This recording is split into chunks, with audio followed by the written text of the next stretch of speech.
दूसरा पिलर प्रामाणिकता, honesty. Honesty मतलब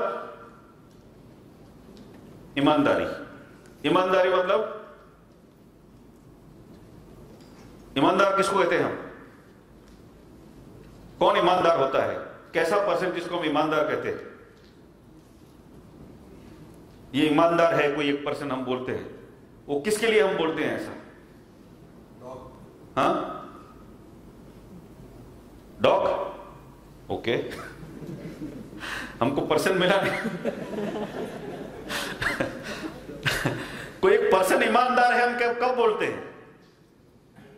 जब वो अपने हक का जो नहीं है वो लेने की कोशिश नहीं करता, उसको हम ईमानदार बोलते हैं, है ना?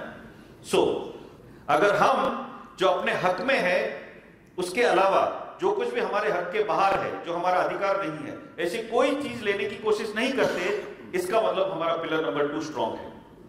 लेकिन अगर हम हमारे हक का नहीं है वो भी चीज छीनने की या चीट करके लेने की कोशिश करते हैं, तो हमारा पिलर नंबर 2 वीक है। बहुत सारे एग्जांपल्स मैं आपको देता हूं। सोच लो हम एक ऑटो रिक्शा में बैठते हैं और मीटर से चलती है, उतरे, उसने बोला सर 60 रुपये हुआ, 60 रुपीज। मैंने उसको 100 रुपए की नोट दी, बराबर? मैंने उसको 100 रुपए की नोट दी है, 60 रुपीज बिल हुआ है, मुझे वो कितना वापस देना चाहिए? 40। ठीक है, अभी उसके दिमाग में जो भी कंफ्यूजन हुआ, 60, 40 कुछ भी हुआ, तो वो 20-20 की 3 नोट मुझे दे रहा है। मैं देख रहा हूं कि उसने 3 नोट निकाली है 20 की और मेरी ओर दे रहा है। वो मेरे को समझ में आया कि उसको कुछ तो उसकी गड़बड़ हो रही है, राइट? वो मुझे 20 रुपया ज्यादा दे रहा है और मैं शांति से वो 60 रुपीज ले लेता हूं। उसका ध्यान नहीं है, रिक्शा वाले को पता नहीं है, और उसने मुझे 60 रुपया दे दिया। मैंने उसको शांति से ले लिया, अपनी जेब में रख दिया। ठीक है, क्या हुआ? इस 20 रुपए में मैंने कुछ बेच डाला। क्या बेचा?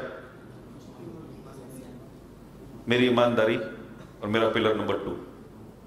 उसको, रिक्शा वाले को तो पता भी नहीं चलेगा कि शाम को जो 400, 500, 600 रुपए का धंधा किया होगा, उसके अंदर किसी एक कस्टमर को 20 रुपए ज्यादा दे दिया है, वो शायद उसको पता भी नहीं चलेगा। लेकिन किसको पता है? किसको पता है? खुद को पता है कि मेरा नियत कैसा है, राइट? मेरी ये पिलर नंबर 2 की हालत क्या है ना? और जहां जहां पे हम ऐसा शॉर्टकट मारने की कोशिश करते हैं, देखो जिंदगी में आपने देखा होगा कि जो हमारे हक का नहीं होता वो लेने की जब हम कोशिश करते हैं, चीटिंग करते हैं, स्टील करते हैं, तो वो एक हाथ से आती है वो चीज, दूसरे हाथ से चली जाती है। उसका एक एग्जांपल देता हूं मैं आपको। सुरेश ओबेरॉय, एक्टर को आप जानते होंगे, सुरेश ओबेरॉय, राइट? तो विवेक ओबेरॉय अभी उनका बेटा एक्टिंग कर रहा है, पहले वो खुद थे।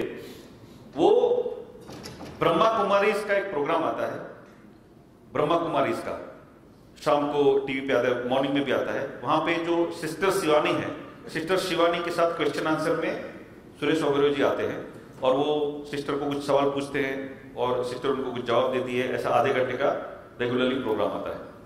उस प्रोग्राम में कुछ ऐसी बात हो रही थी, एक बार सुरेश ओबेरॉय ने अपने जीवन के बारे में कि मेरी ईमानदारी किस तरह से सेक्रीफाइस हुई, उसके बारे में उन्होंने एक एपिसोड बताया था, सुनने जैसा है। उनकी ईमानदारी की, अगर हमारे हक का नहीं होता, वो चीज को हम लेने की कोशिश करते हैं, चीट करते हैं लोगों को, किस तरह से हमारी जिंदगी में से चला जाता है।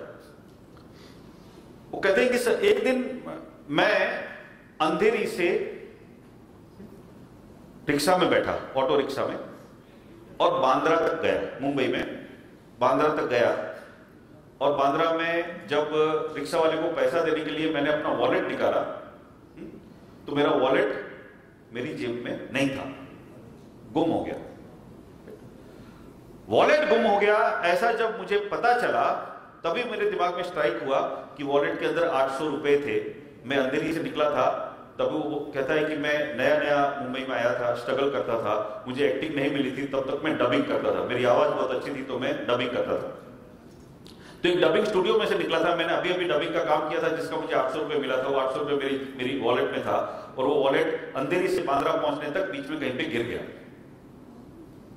राइट, बोलते 800 रुपये गिर गया।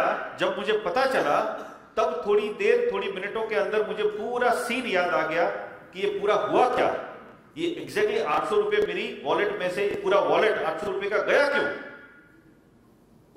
उन्होंने कहा कुछ ऐसा हुआ था कि 1-2 महीने पहले जब मैं मुंबई में अपना रहने के लिए एक भाड़े से फ्लैट ढूंढ रहा था, वो फ्लैट की तलाश करने के लिए एक ब्रोकर को मैंने बोला था। उस ब्रोकर ने हमको एक फ्लैट दिखाया।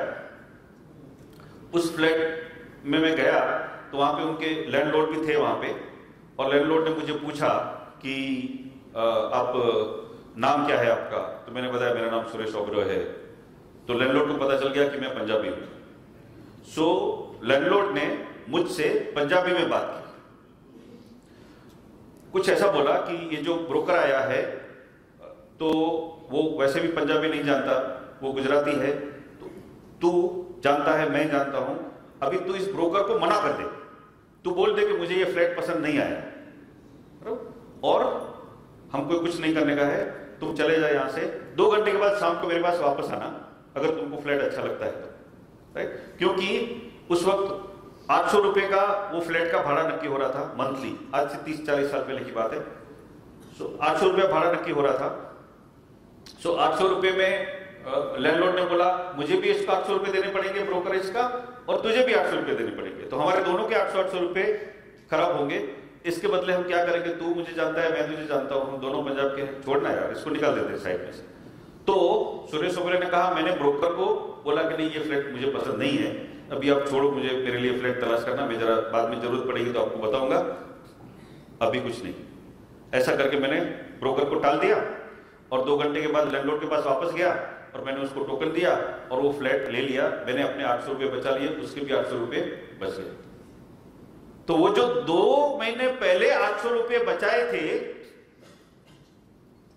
किसके थे,